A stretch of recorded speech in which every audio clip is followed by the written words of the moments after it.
Apabila revolusi memakan anaknya sendiri, sepertinya korupsi memakan pelakunya sendiri. Sebuah ironi, Indonesia negara agraris memang harus membuka impor pangan. Lebih ironi lagi, justru di era reformasi, ketika kita beralih dari sistem otokrasi ke demokrasi, arus impor semakin meningkat. Jutaan ton beras, kedelai, gandum, gula kita impor. Bahkan daging pun kita impor. Siapa sebetulnya yang menikmati semua impor ini? Masyarakat tetap mendapatkan harga yang mahal. Petani tidak mampu berdaya bersaing dengan harga impor yang dibuat murah. Dan terakhir, kita lihat ketua DPD pun terseret arus korupsi menikmati rente ekonomi. Lalu untuk siapa impor itu? Bersama saya, Surya Pratomo, inilah Economic Challenges.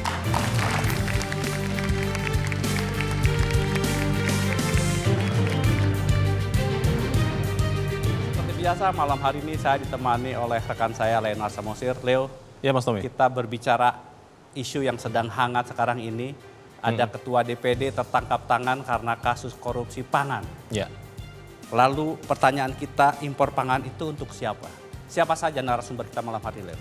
Ya Mas Tommy dan pemirsa, malam ini Economic Challenges mengangkat topik impor pangan untuk siapa dan telah hadir di tengah-tengah kita di Studio Metro TV. Yang pertama adalah Ketua Komisi Pengawas Persaingan Usaha atau KPPU, Syarkawi Rauf. Pak Syarkawi, selamat malam. Sekretaris Jenderal Asosiasi Gula Indonesia, Agung Primanto Murdanoto. Pak Agung, selamat malam.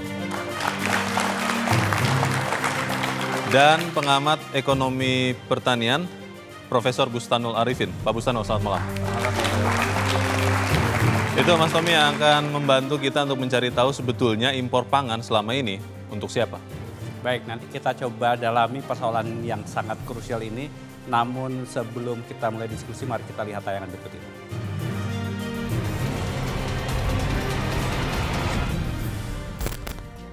Tata kelola komoditas pangan nasional di Indonesia harus segera dibenahi. Tertangkapnya IG oleh KPK mengindikasikan adanya ketidakberesan dalam proses importasi gula. Padahal tidak hanya gula, berbagai komoditas pangan di negeri yang disebut agraris ini kini dipenuhi dengan produk impor. Petani dalam negeri pun semakin terhimpit dengan maraknya impor berbagai komoditas pangan. Pemerintah mengklaim impor komoditas pangan tidak lain bertujuan untuk memenuhi kebutuhan pangan di dalam negeri. Namun sejumlah pihak menuding rezim impor pangan kini tak semata-mata untuk memenuhi kebutuhan pangan rakyat, namun disalahgunakan oleh segelintir orang yang berkepentingan memperkaya diri. Benarkah impor pangan untuk kebutuhan rakyat?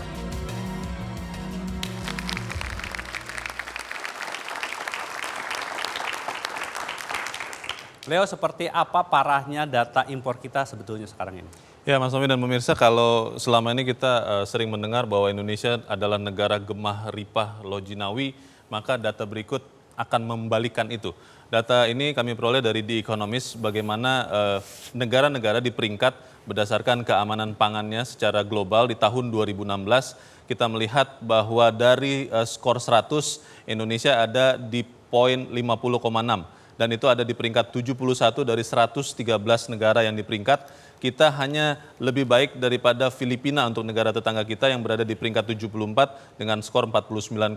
Kalau kita bandingkan dengan Vietnam, kita tahu ternyata Indonesia masih kalah. Vietnam ada di peringkat 57, Thailand kita banyak sekali mengimpor dari Thailand di peringkat 51, Malaysia di peringkat 35. Kita tidak usah lihat lagi Singapura. Kita melihat sebetulnya bagaimana nilai ketahanan pangan Indonesia tahun 2012 sampai 2016, masih data dari kami peroleh dari The Economist.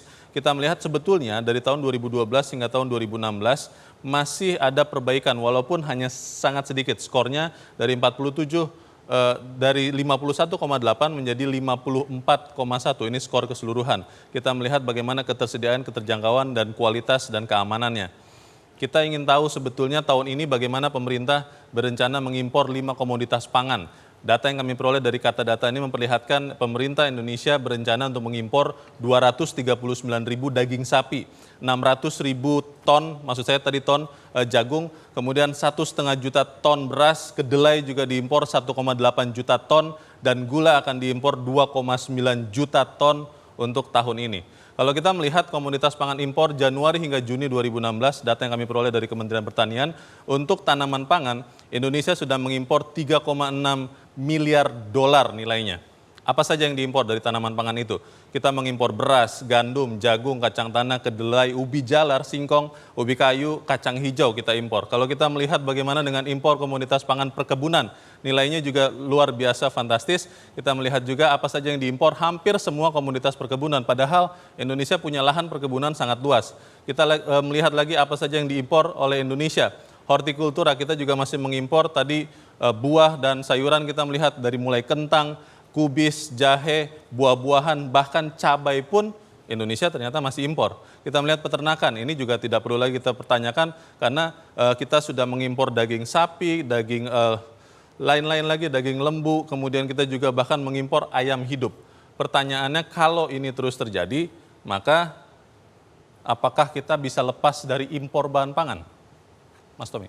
Baik, saya ingin mulai dari Pak Sarkawi. Pak Sarkawi, seberapa parah sebetulnya kondisi kita ini dan impor itu semakin menjadi-jadi. Saya punya data, katanya zaman Orde Baru itu impor gula maksimum hanya 500.000. Tadi datanya gula tahun sekarang ini sudah 2,9 juta ton.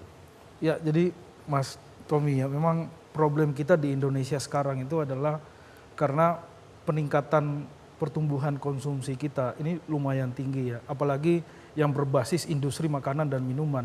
Ini tumbuh begitu pesat, kemudian jumlah penduduk kita juga peningkatannya lumayan ya. Ini sekarang kita sudah sekitar 250 juta manusia di Indonesia. Nah, kemudian ini tidak diimbangi oleh produktivitas lahan-lahan pertanian kita di seluruh Indonesia ya. Artinya hampir semua komoditas pangan, tadi datanya saya kira sangat gamblang disebutkan bahwa tren pertumbuhan produktivitas lahan kita itu kalaupun meningkat, peningkatannya tidak sebanding dengan pertumbuhan jumlah konsumsi. Nah, ini yang membuat dari waktu ke waktu impor kita ini semakin banyak. Pak Sarkawi, apakah itu sebetulnya memang karena kesalahan kita melakukan antisipasi atau sebetulnya ada orang-orang yang bermain mencari rente yang memang sengaja membuat kita tergantung dari impor?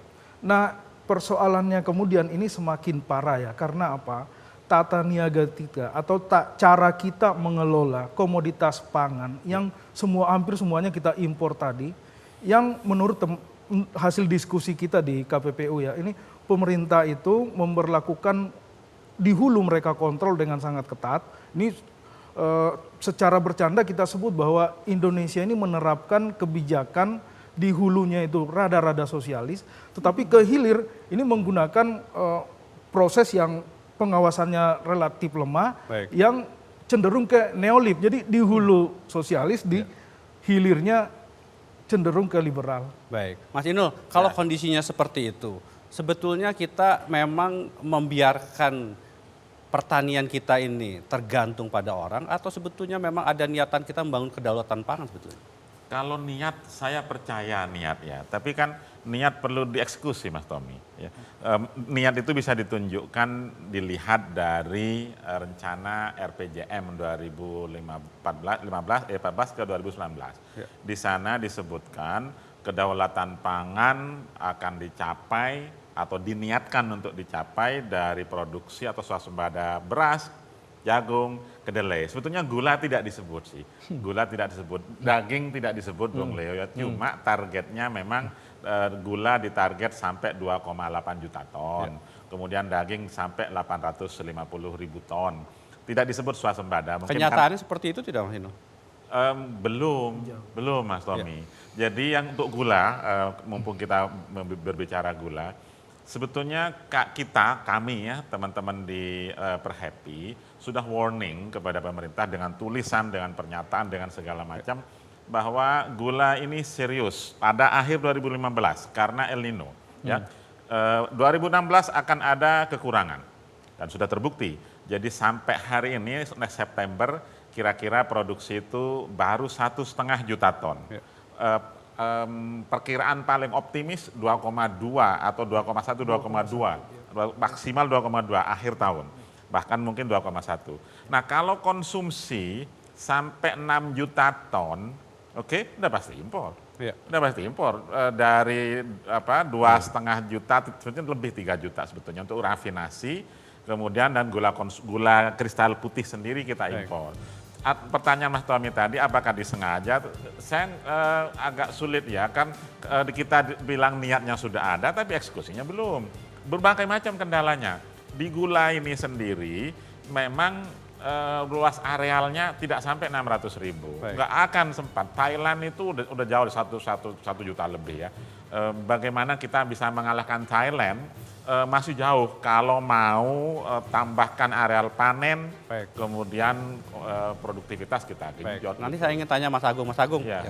Indonesia itu pernah tercatat sebagai produsen gula terbesar di dunia. Nomor 2 setelah Kuba. Tapi kondisinya kok makin lama makin buruk.